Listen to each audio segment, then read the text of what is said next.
मुज़ाकरात क्या मैं कहूँ कि हो भी रहे हैं, नहीं भी हो रहा है, यानी उनके अंदर अभी तक कोई जो भी थोड़ी हमारी बैक चैनल्स पे हुआ है, कोई इस तरह की क्लैरिटी नहीं है अभी तक। वो क्लैरिटी मुझे पता क्यों नहीं है, क्योंकि वह नवाज शरीफ डरा हुआ है इलेक्शन से।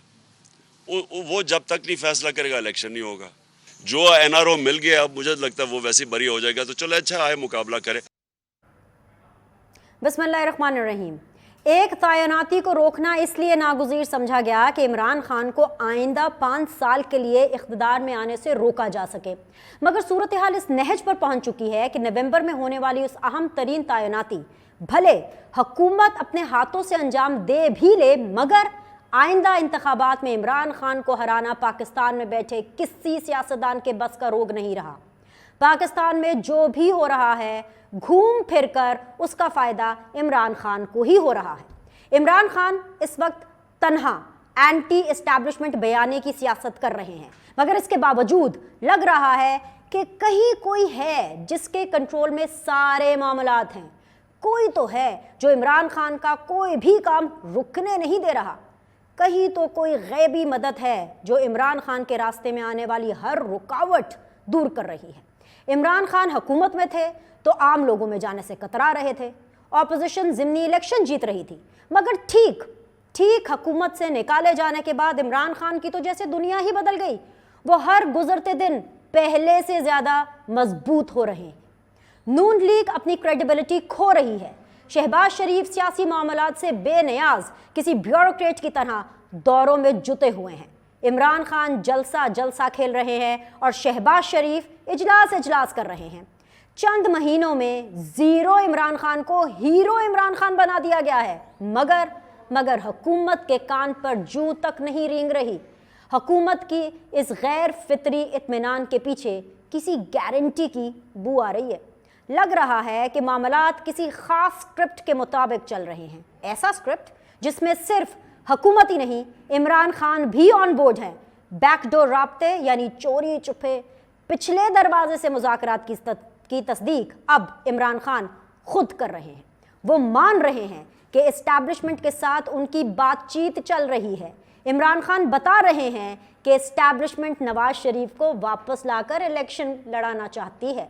वो चारों नाचार नवाज शरीफ की वापसी पर रजामंद भी हुए बैठे हैं, मगर इस सारे खेल के बावजूद इलेक्शन फौरी तौर पर होते हुए किसी को नजर नहीं आ रहे। इमरान खान जानते हैं कि इलेक्शन कराने वाला चीफ इलेक्शन कमिश्नर भी यही होगा, फिर भी वो इनके खिलाफ सुप्रीम जुडिशियल कॉन्फ्रेंस जा रहे हैं। इमरान खान को पता है कि इलेक्शन तभी होंगे जब नवाज शरीफ वतन वापस आकर खुद इंतखाबी मुहिम चलाएंगे। नवाज शरीफ की शर्त के मुताबिक सबको लेवल प्लेइंग फील्ड दिया जाएगा। अगर इमरान खान ये सब जानते हैं, ऑन बोर्ड भी हैं, तो फिर क्यों आए रोज शेर आया की दुहाइयां दे रहे हैं? किसको डरा रहे हैं कि मुज़ाकरात बस करें, अब नतीजे पर आएं और आइंदा के लाहे अमल का फौरी ऐलान करें, वरना मैं फाइनल कॉल दे दूंगा, वो फाइनल कॉल जो अभी तक फाइनल नहीं है। मगर आज के पैनलिस्ट मेरे पास फाइनल हैं, उनकी तरफ बढ़ते हैं। उस्मान सईद बसरा साहब पाकिस्तान तहरीक इंसाफ को रिप्रेजेंट कर रहे हैं, अस्सलाम वालेकुम, खुश आमदीद। मुझे ज्वाइन करेंगे जी निसार चीमा साहब, PMLN को रिप्रेजेंट करेंगे। And last but never the least Shahla Raza साहिबा जो हैं वो मेरे साथ बनी हुई हैं after quite a long time from Pakistan Peoples Party. अस्सलाम वालेकुम, खुश आमदीद। बहुत बहुत शुक्रिया तीनों मेहमानों को ज्वाइन करने के लिए। उस्मान सईद बसरा साहब, बहुत ढेर सारे सवाल आते हैं, लेकिन पहला सवाल वही कर लेते हैं जो कि इमरान खान साहब खुद सब लोगों को बता रहे हैं कि नवाज शरीफ आएंगे, नवाज शरीफ जब चाहेंगे तब इंतखाबात होंगे। तो अगर आपको पता है कि नवाज शरीफ जब आएंगे या जब नवाज शरीफ साहब चाहेंगे कि इंतखाबात होंगे, तो फिर आप क्यों बार बार इस बात की जिद कर रहे हैं कि इंतखाबात होने चाहिए, नहीं तो आप फाइनल कॉल दे देंगे? और अगर आप इतने डेस्परेट हैं इंतखाबात के लिए, तो आप खैबर पख्तूनख्वा और पंजाब की असेंबली तोड़ें, ऑटोमेटिकली इंतखाबात हो जाएंगे। बिस्मिल्लाहिर्रहमानिर्रहीम। बिनिश, आपका बहुत शुक्रिया। बहुत बड़े अरसे बाद आपके प्रोग्राम में मुझे आने का मौका मिला और ख़ास तौर पे आज बड़ा अच्छा लग रहा है जबकि अभी 2 दिन पहले ही पाकिस्तान के अंदर एक ज़िमनी इंतखाब का दूसरा मार्का अल्हम्दुलिल्लाह पाकिस्तान के लोगों ने अक्सरियती राय के साथ फ़ैसला किया है कि पाकिस्तान के अंदर वो किसी तौर पर भी अमरीकी साजिश और मुदाखलत के बाद कायम की गई भानमती के इस कुनबा नमा जो एक सर्कस नुमा एक हुकूमत के नाम पे एक पैटर्न चल रहा है उसको वो कबूल नहीं करते हैं। पाकिस्तान के 25 करोड़ गैरतमंद लोगों ने पंजाब में एक रिफ्लेक्शन उसकी दी, अब वो पूरे पाकिस्तान के अंदर उसकी रिफ्लेक्शन हुई है कि पाकिस्तान के लोग हकीकी आज़ादी के लिए लड़ रहे इमरान खान की सरबराही में खड़े हुए किसी भी इत्तेहाद को, किसी भी लोगों को वोट कर रहे हैं, बावजूद इसके कि वो जानते हैं कि अभी वो असम्बली में नहीं जाएंगे। तो एक चीज़ तो बिल्कुल अल्हम्दुलिल्लाह एक चीज़ पाकिस्तान के सियासी हलकों के ऊपर भी, गैर सियासी हलकों के ऊपर भी, और वो लोग जो पाकिस्तान की सियासत में बहुत थोड़ा भी इंटरेस्ट रखते हैं, उनको इस नवश्ता दीवार को पढ़ लेना चाहिए कि बिल्कुल क्लियर है कि इमरान खान पाकिस्तान की सियासत का आज का सबसे बड़ा और वाहिद सच है, और इमरान खान ही पाकिस्तान के लोगों के सर पे चढ़ के बोलने वाला जादू है आज की तारीख के अंदर। इसलिए पाकिस्तान का वे फॉरवर्ड एक जनरल इलेक्शन के अलावा कुछ नहीं है। ये हुकूमत के नाम पर जो सर्कस इकट्ठी हुई है, इन्होंने पिछले 6 महीने के अंदर एक काम किया है, और वो भी एक स्क्रिप्ट के मुताबिक जो हमें लग रहा है कि वो एक एनआरओ अपने आप को उन्होंने दिया है और इसके अलावा कुछ नहीं किया है। उसका लामोहला इम्पैक्ट ये आया है कि अमेरिकी सरबराही में कायम ये जो सर्कस है, जिसको आप हुकूमत भी कह सकते हैं किसी तौर पर, वो बुरी तरह से पाकिस्तान के लोगों के सामने एक्सपोज होकर खड़ी हुई है। अब कोई एक दूसरा हल नहीं है मासवा इसके कि आप जनरल इलेक्शन की तरफ जाएं, वरना ये लोग जिनके ऊपर अरब रुपए की करप्शन के इल्ज़ामात थे, जो वज़ीर आज़म के जहाज़ों में छुप के भागे थे और उन्हीं जहाज़ों में चढ़ के वापस आ गए हैं एनआरओ 2 लेके, बल्कि हाइब्रिड एनआरओ 2 लेके। ये पाकिस्तान जो है पाकिस्तान का मुस्तकबिल ये लोग नहीं है। सो एक चीज़ जो आज मेरे और आपके सामने आ चुकी है वो ये है कि पाकिस्तान के लोग हकीकी आज़ादी से कम किसी तौर कुछ कबूल करने को तैयार नहीं है। इमरान खान के अलावा किसी को अपने लीडर नहीं मान रहे। 13 के करीब सियासी जमातें 14वां अमेरिका की छत्तर छांव तले एक इमरान खान और 25 करोड़ लोगों की तायद के सामने बेबस हैं। ठीक है, मुझे शैला के पास जाना है। शैला बीबी अस्सलाम वालेकुम। ये जो आपका काम और कंपोज्ड आपका जो मुझे फ्रेम नज़र आ रहा है, आपका लहजा भी बहुत काम एंड कंपोज्ड रहता है, ये मैं आपको कॉम्प्लीमेंट भी कर रही हूँ, खुश दिली से इस कॉम्प्लीमेंट को एक्सेप्ट भी करें और इसका मुझे राज बता दें। वो इसलिए क्योंकि आप लोगों को ये डर था, जो आप लोगों ने हमें बताया, यानी पीपल्स पार्टी और नून लीग ने हमें बताया कि इसलिए इमरान खान को घर भेजना बहुत ज़्यादा ज़रूरी है कि कहीं वो अपना काम ना कर दें। ठीक है, चुपके से अपना काम वो करके चले जाएंगे। लेकिन हुआ ये कि अब वो जो तैनाती की बात है वो इररेलेवेंट इसलिए हो गई है क्योंकि इमरान खान साहब इलेक्शंस जीत रहे हैं, लेकिन इसके बावजूद शैला बीबी इतना काम, इतना कंपोज, कोई जज्बाती चीज़ें नज़र नहीं आ रही हैं, कोई परेशानी नज़र नहीं आ रही है। कोई गारंटी मिल गई है तो हमें भी बता दें। शुक्रिया आपका बेनिश। 8 नशिस्तों पर इमरान खान 7 पे इलेक्शन लड़े और 8 पे इलेक्शन हुआ। 8 खाली रह जानी चाहिए थी क्योंकि इन्होंने तो जाना नहीं है असेंबली में, लेकिन 2 मेंबर चले गए पीपल्स पार्टी के। तो इमरान साहब का तो कारनामा नहीं हुआ ना। फिर इसी तरह जो सूबाई असेंबली है जिसमें 3 सीटों पे इनको जाना था और 10 सीटें वाले वजीर आला के लिए तालियां बजानी थी, उसमें भी एक कम हो गई। अब अगर किसी पार्टी ने अपनी कैंपेन कम चलाई और सही नहीं चलाई, इसमें उसका कसूर है।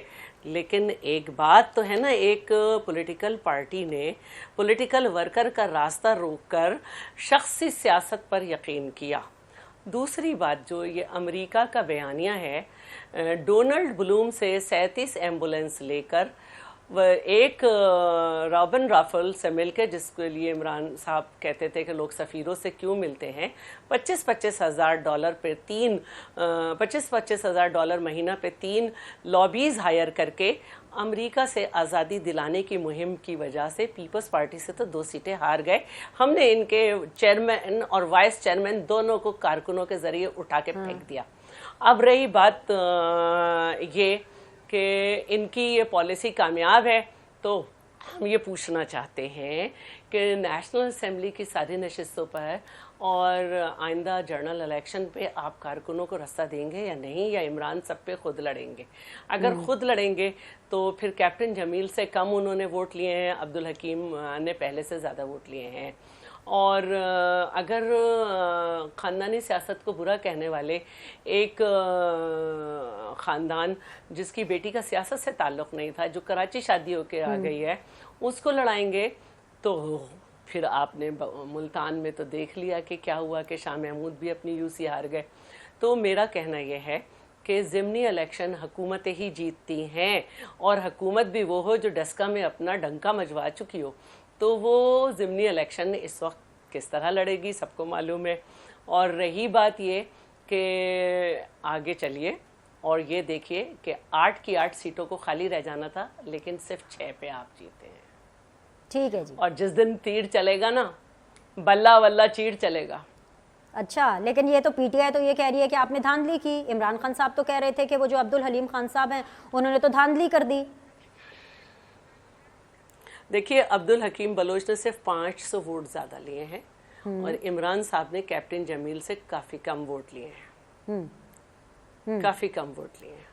तो मेरा यही है कि आप इसको चेक कर लें और ये भी चेक करें कि ये जो आप कहते रहते हैं 12 जमातें, अमेरिका का तो मैंने बता दिया सपोर्ट के किसको है, जो कुछ आपने किया है। मुझे ये बता दें कि क्या मुल्तान में MQM है, क्या मैंगल साहब की पार्टी है, क्या मुल्तान में और बहुत सी पार्टीज जो कि इस 12 में है वो हैं, क्या ANP जहां लड़ी वहां पर MQM है या दूसरी पार्टीज हैं? तो थोड़ा सा हौले हौले चलें बसरा साहब, ऐसे बसर नहीं होगी जिंदगी। ठीक है, मेरे साथ बने रहिए। वापस आऊंगे आपके पास। डॉक्टर निसार चीमा साहब ने हमें ज्वाइन कर लिया। अस्सलाम वालेकुम, बहुत बहुत शुक्रिया निसार साहब ज्वाइन करने के लिए। चीमा साहब, आप हमेशा लेट कर देते हैं, बिल्कुल वैसे जैसे आपकी पार्टी अपना लाहे अमल बताने में, स्टेप लेने में, कोई फैसला करने में लेट कर देती है। जैसे कि अभी शायद आपको नहीं लग रहा, लेकिन आने वाले दिनों में ये होने वाला है, क्योंकि शहबाज शरीफ साहब चीफ एग्जीक्यूटिव के साथ साथ एक पार्टी के सरबराह भी हैं, लेकिन हम देख रहे हैं कि वो ब्यूरोक्रेट की तरह जगह जगह दौरे कर रहे हैं। कोई पार्टी के मामलात भी देख लें या अपने दिल पर हाथ रख के बता दें। उस्मान बसरा साहब भी आपके साथ हैं, मुझे सच्ची में दिल पे हाथ रख के बता दें कि इमरान खान की जीत, पे दर पे जीत से आपको कोई फर्क नहीं पड़ा। देखिए, बेनिश गुजारिश है कि फ़र्क बिल्कुल पड़ रहा है। हम हर चीज़ के बारे में बिल्कुल बड़े सेंसिटिव हैं, बड़े वेल इन्फॉर्म्ड हैं। इसके बारे में इंशाल्लाह ये आप देखेंगे कि मुस्तकबिल में सूरत हाल जो है आपको बिल्कुल बदली हुई नज़र आएगी, क्योंकि आवाम को रिलीफ मिलेगा इंशाल्लाह, आप ये यकीन रखें। लेकिन ये बताइए कि ये जो सीटें जिनकी तरफ आप इशारा करके ये फरमा रही हैं, ये सीटें तो वही हैं ना जो PTI ने खाली की थी, और उनमें से अगर ये है कि वो चंद सीटें बल्कि उन्होंने लूज़ कर दी, तो उसके ऊपर ये है कि इतना बड़ा जश्न और इतना वावेला जो है, क्या उसका वो जस्टिफाइड है? वैसे ये मुझे बताइए कि क्या ये मुस्लिम लीग नून की सीटें वो ले गए हैं या पीपल्स पार्टी की सीटें ले गए? वो तो अपनी सीटें थी जो सारी की सारी ना जीत सके।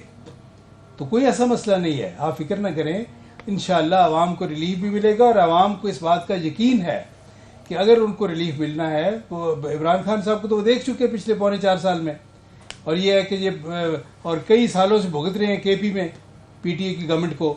तो कौन सी है कि वहाँ दूध और शायद किनारे बह रही हैं। आवाम को बताया कि उनको अगर रिलीफ दिया तो मुस्लिम लीग नून की क़यादत नहीं देना है, PDM की क़यादत नहीं देना है इंशाल्लाह। और वो वक्त आएगा, बड़ी जल्दी आएगा इंशाल्लाह। हम ये है कि उनके करतूतों की साहब भुगत रहे हैं, हम भी भुगत रहे हैं, कौम भी भुगत रही है, लेकिन ये है कि इंशाल्लाह ये मुश्किल वक्त गुजर जाएगा। और आइंदा इलेक्शन में, आप जनरल इलेक्शन में देखेंगे इंशाल्लाह कि बिल्कुल हम इंशाल्लाह जीतेंगे। आवाम ने हम पे मुझे एक ब्रेक लेना है डॉक्टर साहब, मुझे एक ब्रेक लेना है, और ब्रेक से जब मैं वापस आऊंगी तो आप ही से मैं दोबारा आगाज करूंगी, क्योंकि अगर सब कुछ इतना ओके है, हर चीज आपके अंडर कंट्रोल है, मुझे फिक्र करने की कोई जरूरत नहीं है, तो फिर ये तो मुझे जरूर बताएं कि कराची के अंदर जो 7 अजला है जहां पे बल्दियाती इलेक्शन होना है, वहां पर आप सिक्योरिटी क्यों नहीं दे पाए? इस्लामाबाद में इमरान खान साहब ने आना है लॉन्ग मार्च के लिए, फाइनल कॉल के लिए, तो पुलिस ही पुलिस, पूरी दुनिया जहां की, पूरी पाकिस्तान की पुलिस आ गई, लेकिन कराची में आप सिक्योरिटी नहीं दे पा रहे हैं। एक छोटा सा break, will be back. Break के बाद जी आप लोग को खुश आमदीद कहते हैं। आप देख रहे हैं सीधी बात बीनर सलीम के साथ, और आज सीधी बात जोन में है उस्मान सईद बसरा साहब, निसार चीमा साहब एंड वेरी ऑनरेबल शैला रजा साहिबा। जी निसार चीमा साहब, सवाल तो आपने सुन लिया था ना कराची में क्या हो रहा है, क्यों नहीं आप सिक्योरिटी दे पा रहे? नहीं, कोई मसला नहीं है ऐसा सिक्योरिटी का। देखिए बात यह है कि इन्होंने तो ये जहाँ से हारना है, इन्होंने हमेशा धांधली का वावेला करना है। ये तो इनकी ये पुरानी रीत है, इनका मिजाज है, इनकी आदत है। और ये कि जो आपने फरमाया कि वो जो है वो लेके आएंगे, लॉन्ग मार्च करेंगे, ये करेंगे, वो करेंगे, हम तो ये देखें, ये बाजू मेरे आजमाए हुए हैं। इनके लॉन्ग मार्च पहले भी हमने देखे, धरने भी देखे, डी चौक पे कौम ने भी देखा कि कौम को जिस तरह इन्होंने ला कानूनियत की दर्स दी है, जिस तरह कौम को कानून हाथ में लेने के लिए उकसाते रहे, सिविल नाफरमानी की कॉल देते रहे, ला कानूनियत के दर्स देते रहे, गैस और बिजली के बिल जलाते रहे, पुलिस पे हमले, पीटीपी पे हमले, पार्लियामेंट पे हमले, सुप्रीम कोर्ट पे हर जगह पे इन्होंने जो कुछ किया आपके सामने है। और वही है कि अगर वो दोहराना चाहते हो तो 100 बार दोहराएं, लेकिन यह है कि इससे इंशाल्लाह इससे कोई फ़र्क नहीं पड़ेगा। कौम इनको अच्छी तरह जानती है, आप फिक्र ना करें। इंशाल्लाह ना मैं फिक्र कर रहा हूँ, ना कौम फिक्र करेगी। इंशाल्लाह ये जो है ना, ये एक बार जो मुसल्लत हो गए थे, दोबारा ये मौका नहीं आएगा इंशाल्लाह। ठीक है उस्मान सईद बसरा साहब, आप मुझे वो बात बताएं और उस बात का जवाब दें जिसका मुझे भी नहीं पता, चीमा साहब को भी नहीं पता और शैला बीबी को नहीं पता, लेकिन आपको पता है, मुझे पता है आपको पता है। वो इसलिए क्योंकि कोई तो है जो आपकी तरफ से खेल रहा है। मुल्क में कोई भी मूव चले फ़ायदा आपको हो जाता है। जैसे फॉर एग्जाम्पल अब सिंध का मैंने आपको बताया, इलेक्शन कमीशन जो है वो सिंध के अंदर सिंध हुकूमत के साथ मिल गया कि ठीक है इंतखाबात नहीं कराने, सिक्योरिटी नहीं हो रही। पंजाब के अंदर वो उल्टा सुप्रीम कोर्ट जाने का कह रहे हैं कि जी पंजाब हुकूमत इलेक्शन नहीं करा रही है तो भाई हम तो कोर्ट जा रहे हैं। कौन है जो आपकी तरफ से खेल रहा है? देखिए बिनिश, मैं आपकी खिदमत में एक बात रखने लगा हूँ जो बड़ी फ़हम की बात है। हज़रत वासफ़ अली वासफ़ साहब ने एक दफ़ा कहा और मैंने उनकी बात को बारहा पढ़ा है, मैं आपकी नज़र करता हूँ। कहते हैं कि जब किसी शख्स पे अल्लाह का फ़ज़ल जारी हो जाए और आपको मालूम पड़ जाए कि वो अल्लाह के फ़ज़ल उस पर जारी है, तो उसके रास्ते में खड़े ना हों, वरना फिर हम ऐसे ही अपनी अकल के घोड़े दौड़ाते रहते हैं कि वो कौन है, वो छुपा हुआ कौन है जो उनके साथ है। अल्लाह का फ़ज़ल जो है वो सब को मालूम है कि आज सियासत के अंदर इमरान खान के साथ अल्लाह का फ़ज़ल है, इसलिए बेहतर है उसके रास्ते में खड़े ना हों। फिर हमें ये अकल के घोड़े नहीं दौड़ाने पड़ेंगे अगर किसी के पास अकल के घोड़े हैं कि जी कौन है और कौन नहीं है। लेकिन मैं क्विकली ज़रा ये चाहता हूँ कि ये 2-3 दिन से इलेक्शन हारने के बाद मुझे थोड़ा सा इसको कहें कि मुझे एक फीलिंग आ रही है विच इज़ सिंपैथेटिक फीलिंग है मुझे मुस्लिम लीग नून के और पीपल्स पार्टी के उन जो अपना फ़िक्री सूरमाओं के लिए जो टीवी पे बैठते हैं, बेचारों से कोई बात नहीं बन पा रही, लेकिन फिर भी चलें 45 मिनट का टाइम अच्छा पूरा कर जाते हैं। देखिए हमारी बहन शैला ने बड़ी ज़बरदस्त लॉजिक लेने की कोशिश की लेकिन बनी नहीं। आज बेचारी शैला मेरी बहन से कुछ नहीं बन पा रहा, लेकिन चलें कोई बात नहीं। फरमाती हैं इमरान खान साहब जो है ना जी वो सारी सीटों पर कंटेस्ट कर रहे हैं, तो आगे भी वो क्या यही करेंगे? मैं शैला को बताऊं, शैला आप तो सियासत की तालिब इल्म हैं, आपको याद नहीं अभी पंजाब के अंदर 20 सीटों में इमरान खान के खिलाड़ियों ने वो धूल चटाई है मेरे साथ बैठे हुए मेरे भाई की जमात को, रहे रब का नाम और आप भी उसमें शामिल हैं। पीडीएम की सूरत में इमरान खान ने दोनों मॉडल्स के ऊपर आपको हरा के दिखा दिया है। अल्लाह के फजल के बाद नंबर 1 मॉडल इमरान खान अपने खिलाड़ियों के साथ, अपने नौजवानों के साथ जब टिकट दे के मैदान में उतरेगा तब भी आपका दबरदूस कर देगा। 17 जुलाई के इलेक्शन आपके सामने है। फिर इमरान खान ने कहा कि अगर दूसरा मॉडल ये है, मैं बताऊं कि कौम किसके ऊपर यकीन कर रही है। वो इमरान खान जब उतरता है इस मॉडल को लेकर के अपनी सूरत में, वहां भी आपका धड़न तख्ता हो जाता है।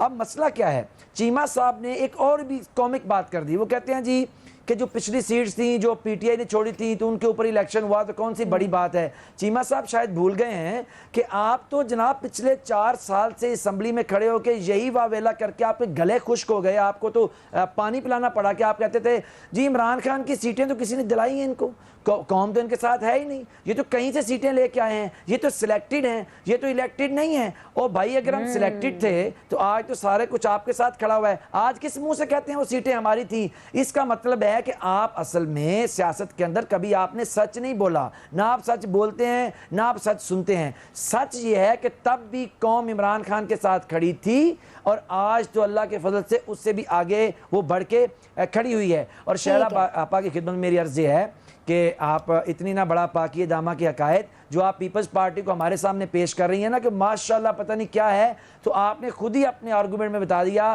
कि 2 सीटें पूरे नेशनल एरिना के अंदर 2 सीटें हम पंजाबी में कहते हैं चुंगे च 2 सीटां पीपल्स पार्टी की है और यही पाकिस्तान में आपकी वर्थ है। इलेक्शन जब बड़ा होगा इसी को रेशो को बड़ा कर लेंगे और आप 15 सीटों की वर्थ है आपकी। तो ये तो इलेक्शन के रिजल्ट से आप खुद ही मान रही हैं कि 2 सीटों की आपकी वर्थ है पाकिस्तान लेकिन जब आपको इलेक्शन पता है होगा। कि तो पीपल्स मेरी पार्टी सिर्फ की गुजारिश परफॉर्मेंस ये है 100% है। उन्होंने 2 सीटों पे ही सिर्फ अपने कंटेस्टेंट उतारे और वो दोनों सीटें जीत गए। शैला बीबी आ रही हूँ, शैला बीबी ये इन्होंने एक लाइन ले ले मेरी।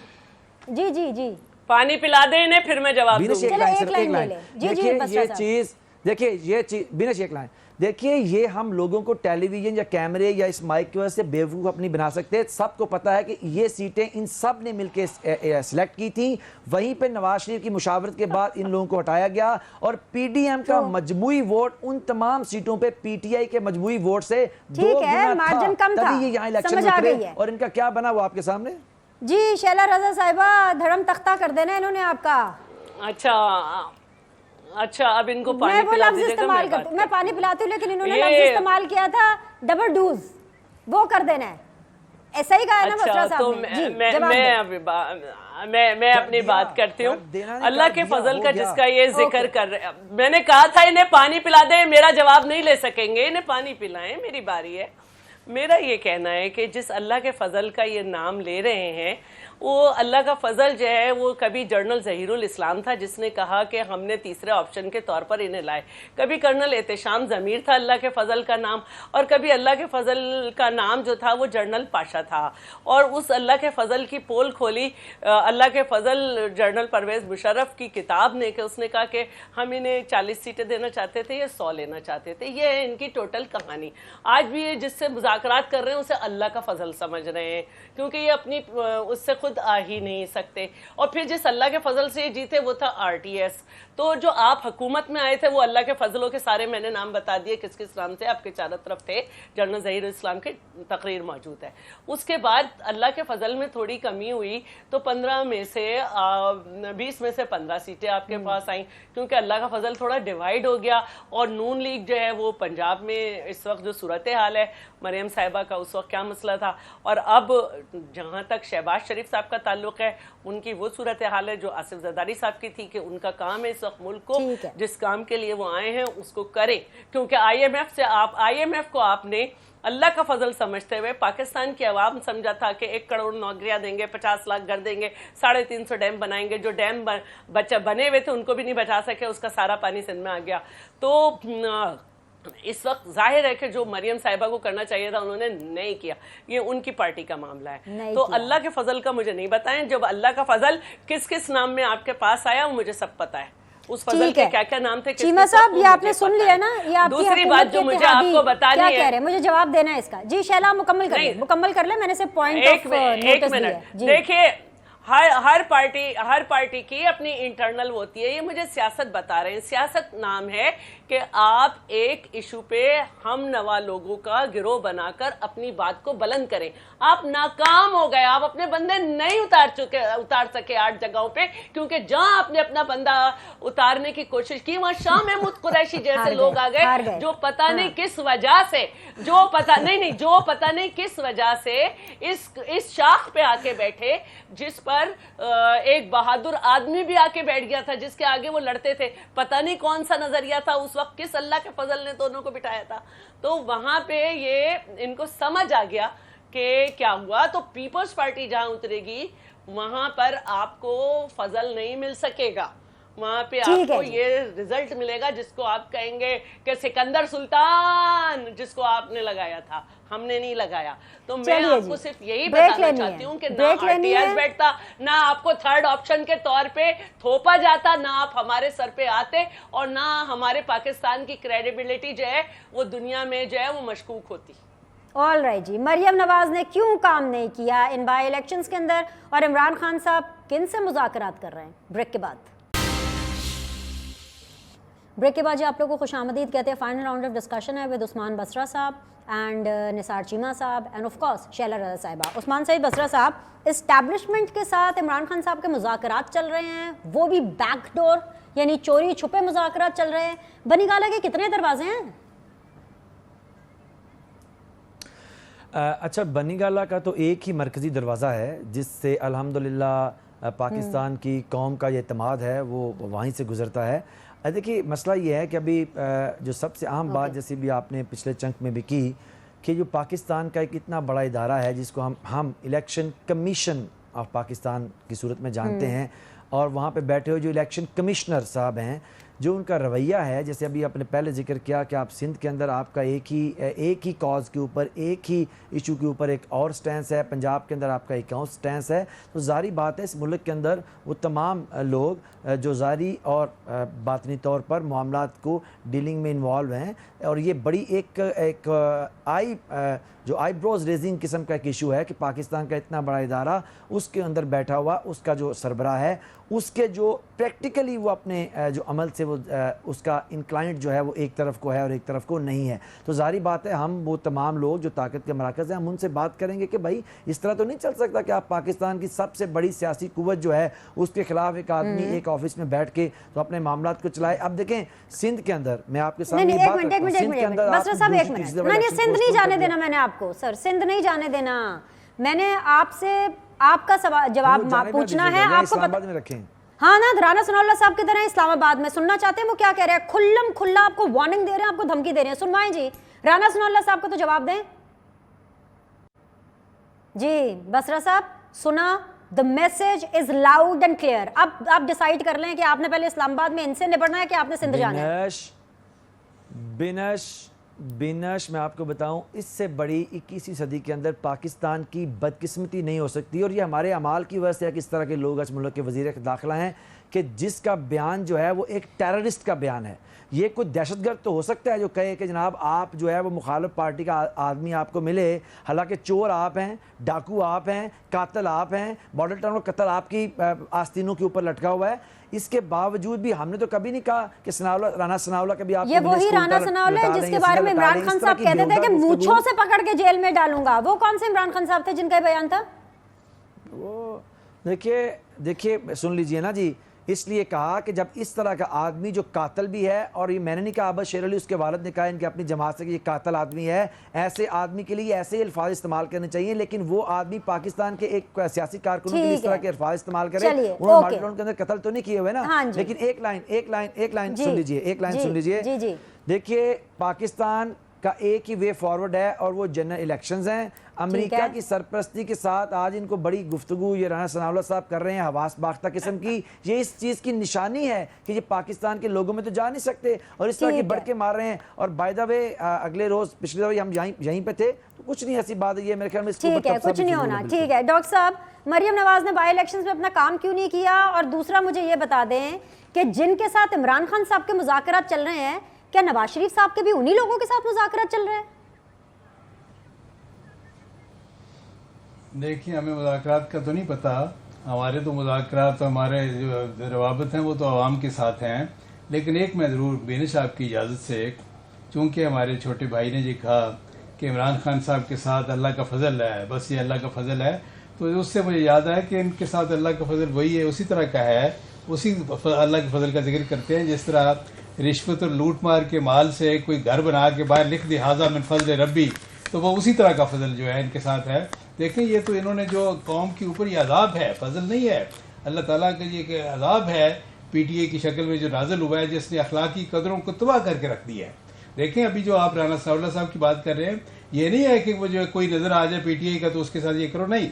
जो ये है कि गालिम गलोच पे उतर आए, जो बदजुबानी करे, जिसका इनको ये दर्स दिया जाता है, ट्रेनिंग दी जाती है, तो मुझे ये बताएं, मुझे नहीं पता कि आइडियल सिचुएशन क्या है, क्या होनी चाहिए, उसके साथ क्या होना चाहिए, लेकिन ये मुझे पता है कि उस्मान बसरा साहब के साथ इस तरह अगर कोई गालिम गलोच शुरू कर दे, बदजुबानी करे, पगड़ी उछाले, कैरेक्टर असैसिनेशन करे, तो ये क्या करेंगे? मुझे ये बता दें, ये क्या करेंगे? मैं बता दूं बिनिश, मैं बता दूं, जी। अगर तो मैंने पाकिस्तान के पब्लिक एक्सचेकर का पैसा मेरे बच्चों ने चोरी करके हराम की जायदादें बनाई होंगी और कोर्ट से वो कन्विक्ट होंगे और लोग मुझे कहेंगे उस्मान साहब आप चोर हैं, मैं शर्मिंदगी का इजहार करूंगा, शर्म का। ये नहीं करूंगा कि चोर कहने वाले गिरबान पकड़। और अगर एहलिया पे इल्जाम हो, मेरा ज़मीर जिंदा हुआ, दोस्तों यारों पे इल्जाम हो, या एहलिया के दोस्तों यारों पे इल्जाम हो, या एहलिया की एक्सटेंडेड फैमिली पे इल्जाम हो, फिर चलें शैला से कमेंट ले लेते हैं। शैला से कमेंट ले लेते हैं जी। देखें अपने करतूतों पे तो देखिए बात ये है कि जो कुछ कौम के साथ मैं इन्होंने बात किया कर है लूं, उस पर चीमा कोई साहब शर्म मैं नहीं बात है। कर लूं। ओके ओके जी शैला बीबी, लास्ट 1 चीमा मिनट साहब की। मैं बात कर जी जी शैला बीबी। same thing देखिए ये है। जो कह रहे हैं ना One of the Basra same thing साहब आप के कर रहे मैं ये करूंगा, वो हमें नजर आया। प्लीज बसरा साहब जो कह रहे हैं कि मैं अपने ऊपर ये करूंगा, वो हमें नजर आया ममनुआ फंडिंग केस में कितने साल नहीं चलने दिया, कितने स्टे लिए, क्या हुआ, और अब साबित हो चुकी है बर्सल सर्विसेज से, कनाडा से और अमेरिका से, और फिर भारत के भी 2 अकाउंट। तो आप जो करेंगे वो हमें पता है। तोशा खाना में आपने जो किया वो नजर आ रहा है। अब जो सिंध की ये सैर करना चाह रहे थे, तो मैं ये कहना चाहती हूँ कि 24 असला डूबे में हमने अपनी तनख्वाहें दी हैं, और आपकी केपी में 10 साल से हुकूमत है और गवर्नमेंट सर्वेंट को देने के लिए तनख्वाहें नहीं है। जब आपकी पाक हुकूमत आई थी तो 79 बिलियन कर्ज था, आज 10वें साल में 1000 बिलियन आप कर्ज ले चुके हैं, और कोई प्रोजेक्ट कोई चीज बता दें, और फिर मुल्तान में नश्तर हॉस्पिटल की छत पे 500 लाशें मिल जाएं जहां आपके वजीर दाखिला की कॉन्स्टिट्यूएंसी हो। Shem Shem Shem Shem. क्या बताएंगे अपनी कारकर्दगी? ये बयानिया नहीं चल रहा और नहीं चल रहा है। जो लोगों, जो सियासी जमातों की कमजोरी है, उन्होंने लड़ा नहीं लड़ा वो उनका मसला है। हम होंगे तो हम आपको बता देंगे कि हम घर पहुंचा के आते हैं जहां हम जी। लड़ेंगे। चीमा साहब 30 सेकेंड्स, ये एक और ताना दे दिया आपको शैला बीबी ने, क्यों नहीं काम किया बाय इलेक्शन में? जल्दी से मुझे क्लोज करना शो। जी जी डॉक्टर साहब। देखिए मैं फिर ये कहूँगा कि कोई ऐसा मसला नहीं है। पीटी ने अपनी छोड़ी नशिस्तों में से अगर कोई फर्ज करें 25% सीटें हार दी, फर्ज करें, जो इनका लॉजिक था कि जनाब हमें तो ये कहा जाता था कि जी हमें सीटें दिलवाई गई, 25% अगर आपने सीटें हार दी, आज के लिए इतना ही। The show is over. तीनों मेहमानों का बहुत बहुत शुक्रिया। I will see you all tomorrow. Feedback का इंतजार रहेगा। अल्लाह हाफिज।